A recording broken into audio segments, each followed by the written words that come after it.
ناظرین، میاں طاہر، دیکھیں میں آج آپ کو بتاتا ہوں کہ اسرائیل جس طریقے سے دعوے کر رہا ہے اور جو بڑھ کے مار رہا ہے اس میں اصلیت کیا ہے، حقیقت کیا ہے اور فسانہ کتنا ہے۔ دیکھیں سب سے پہلے تو ہم دیکھتے ہیں کہ اسرائیل کا مقصد کیا تھا، وہ کیا مقصد لے کے سامنے آیا تھا، حملہ اس نے کیوں کیا تھا۔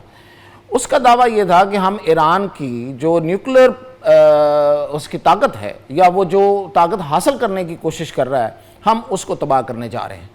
تو کیا وہ ایسا کر سکا؟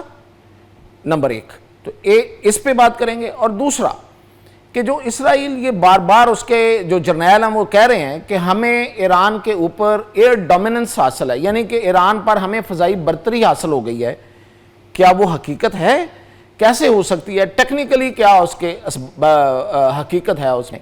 اور تیسری بات کہ ایک نیا اتحاد ہو رہا ہے بیک گراؤنڈ پہ، اور وہ اتحاد کتنا لیتھل ہوگا اسرائیل کے لیے اور خاص طور پہ امریکہ اور اس کے اتحادیوں کے لیے، اور اس کی خبریں آنے کے بعد کیا یہ جو فون کالز ہوئی ہیں، یہ جو رابطے ہوئے ہیں، یہ اس کا نتیجہ ہے؟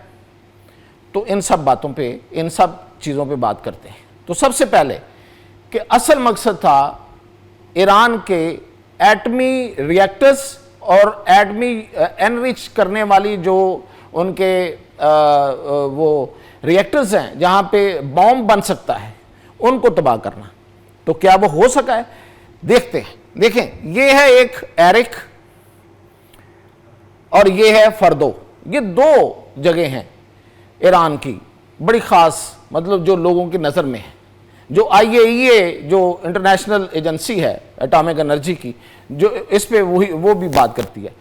تو کیا ان کے ساتھ کیا ہوا؟ کیا اس کو کوئی نقصان پہنچا؟ تو سب سے پہلے دیکھتے ہیں کہ ہیوی واٹر ریئیکٹر ہے ایرک، یہ دیکھیں اس پہ کوئی آپ کو سوائے اس ایک نشان کے، یہ ایک نشان ہے، باقی ساری کی ساری یہ جو آپ کو سیٹلائٹ امیج میں دکھا رہا ہوں، یہ بڑا ہیوی کلوز سیٹلائٹ یہ جو امیج ہے، اس میں سوائے یہ ایک نشان پڑا ہے کسی بمبارڈمنٹ کا، کسی بم کا، اس کے علاوہ تو پوری عمارت انٹیکٹ ہے۔ یہ دیکھیں اس کے ڈوم ہیں، گنبد بنے ہوئے ہیں، یہ پوری عمارتیں، یہ سارا اس کا جو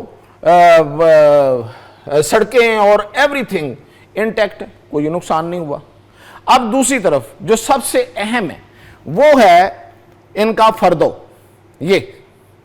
یہ فردو جو ہے یہ اصفہان میں ہے اور یہ پہاڑی علاقے میں ہے اور یہ کیوز میں ہے، یعنی کہ یہ 100 میٹر 100 میٹر ڈیپ ہے، یہ اس کے اوپر 100 میٹر کنکریٹ کی ساری جو ہے وہ ایک سٹرکچر ہے۔ اس سٹرکچر کو کیا کوئی بریچ کر سکا اب تک؟ بالکل اس میں آپ کو یہ پورا یہ سیٹلائٹ امیج ہے، کہیں پہ کوئی چیز ایسے دکھائی نہیں دیتی، اور پورے ماہرین اس کا ساتھ ساتھ جائزہ بھی لے رہے ہیں۔ تو اس کی وجہ کیا ہے؟ یہ اب تک ان دو اہم جگہوں پہ تو کوئی ڈینٹ نہیں ڈال سکا اسرائیل۔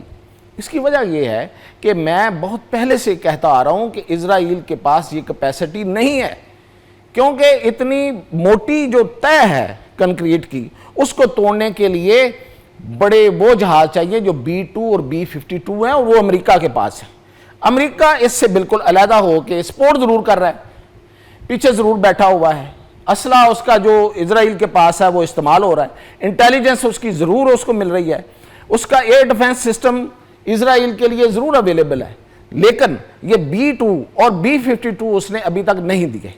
اور وہ کیوں نہیں دیے اور یہ فون کالز کیوں ہوئی ہیں، اس کی وجہ تو میں آگے جا کے بتاتا ہوں۔ اب آ جاتے ہیں کہ جو اسرائیل کے جرنیل ہیں وہ بار بار دعویٰ کر رہے ہیں کہ ہمیں جی ہم تو ایران کی جو فضا ہے وہ ہمارے قبضے میں، ہم اس میں چھائے ہوئے ہیں، ہم اتنی سارٹیز کرتے ہیں، ہم بمبارڈمنٹ کر رہے ہیں۔ لیکن جو نقصان ہوا ہے نا ایران کا، وہ ان کا باہر سے آ کے حملے سے نہیں ہوا، وہ ان لوگوں کی، ان غداروں کی، ان جاسوسوں کی وجہ سے، مخبروں کی وجہ سے ہوا ہے جو اندر بیٹھے ہوئے تھے، اور جن پہ موساد جو ہے ان کی جو ایجنسی ہے، خفیہ ایجنسی ہے، بدنام زمانہ خفیہ ایجنسی جو ہے، وہ کئی سالوں سے اس پہ کام کر رہی تھی۔ ان لوگوں نے لوگوں کی لوکیشنز بتائیں، ان کو چپس لگائیں، ان کی آئیڈینٹیفیکیشن کے ساتھ ساتھ ان پہ گائیڈڈ حملے کروائے۔ اس کے علاوہ تو کچھ نہیں ہو سکا۔ ٹھیک ہے، ٹاپ لیڈرشپ انہوں نے قتل کر دی, دوسرے نمبر کی لیڈرشپ بھی انہوں نے قتل کر دی, سائنسدانوں کو بھی قتل کر لیا. لیکن اس کے بعد اور کیا ہوا؟ اگر آپ اوپر سے بمباری کر کے کہیں پہ آپ گیس فیلڈ کو تباہ کر دیں گے, کسی فوجی انسٹالیشن کو تباہ کر دیں گے, تو کیا آپ کا اصل مقصد حاصل ہوگا؟ نہیں ہوگا. یہی وجہ ہے کہ آج, اچھا اس کی ایک وجہ کیا ہے جو ٹیکنیکل وجہ ہے کہ اسرائیل کو کوئی 1500 کلومیٹر دور سے اپنے جہاز اڑا کے آنا پڑتے ہیں. 1500 کلومیٹر دور سے آیا ہوا جہاز کوئی کاروائی نہیں کر سکتا. دیکھیں, آپ کو سارٹیز کرنی ہے, آپ کو پروازیں زیادہ سے زیادہ کرنی ہیں, آپ کو زیادہ سے زیادہ اسلحے کی ضرورت ہے. آپ ایک دفعہ ہو کے جائیں, 2 دفعہ ہو کے جائیں, پھر جا کے آپ دوبارہ اسلحہ لوڈ کریں, پھر آپ آئیں. یہ ہوتی ہے وہ بمبارڈمنٹ, کارپٹ بمبارڈمنٹ کہلاتی ہے. وہ کسی ملک کا کوئی نقصان پہنچ سکتا ہے اس سے. اگر آپ نے ایک دفعہ آنا ہے, ایک چکر لگانا ہے, کچھ 4 بم پھینکنے اور پھر واپس جانا ہے 1500 کلومیٹر, پھر 1500 کلومیٹر آنا ہے, تو آپ کتنا ہی نقصان کر سکتے ہیں. 70 تو آپ کے پاس, آپ کے خود اسرائیل کے مطابق 70 تو انہوں نے صرف ایروپلین اڑائے ہیں, فائٹر جیٹ اڑائے ہیں. تو اس لیے ٹیکنیکلی وہ جھوٹ بول رہے ہیں, یہ اس میں کوئی سچائی نہیں ہے. اس کے آگے چلتے ہیں کہ یہ جو فون کالز ہوئی ہیں, اور خاص طور پہ جو امریکہ اس لڑائی سے ایکٹیولی باہر ہے, یعنی کہ خود اس میں نہیں آیا, اس کی وجہ کیا ہے؟ اس کی سب سے بڑی وجہ یہ ہے کہ بیک گراؤنڈ پہ ایک اتحاد ہو رہا ہے. وہ اتحاد ہے الشہاب, ہوتیز, آئسس, ان کا آپس میں ایک اتحاد ہو رہا ہے. اور ایک وہ جو شام میں جو ایک لڑتی رہی ہے تنظیم, اس کا, یہ 4-5 تنظیمیں آپس میں اتحاد کر چکی ہیں, اور انہوں نے اپنے ٹارگٹ جو ہیں وہ اناؤنس کر دیے ہیں. اور وہ سارے کے سارے ٹارگٹس جو ہیں وہ امریکی اڈے ہیں, وہ برطانیہ کے اڈے ہیں, وہ امریکی اتحادیوں کے اڈے ہیں جو اس پورے علاقے میں ہیں. اور انہوں نے اعلان کیا ہے کہ ہم ان کو نشانہ بنائیں گے, اور ان کا جو کاروائی کا انداز ہے وہ ظاہر ہے کہ وہ میزائل سے کم اور سوسائڈل اٹیکس زیادہ کرتے ہیں, یا وہ کہیں جا کے بم لگا دیتے ہیں, یا پھر وہ کوئی گاڑی ٹکرا دیتے ہیں, یا چھوٹی کشتی جو ہے وہ جا کے بارود بری جو ہے ٹکر سکتی ہے. اور پھر یہ کہ انہوں نے امریکہ کے اندر بھی حملوں کا اعلان کیا ہے. تو یہ ایک بڑی وجہ ہے جو ان کی فون کالز ہوئی ہیں, پوٹن کی اور ٹرمپ کی, اور جو اتنی لمبی باتیں ہوئی ہیں.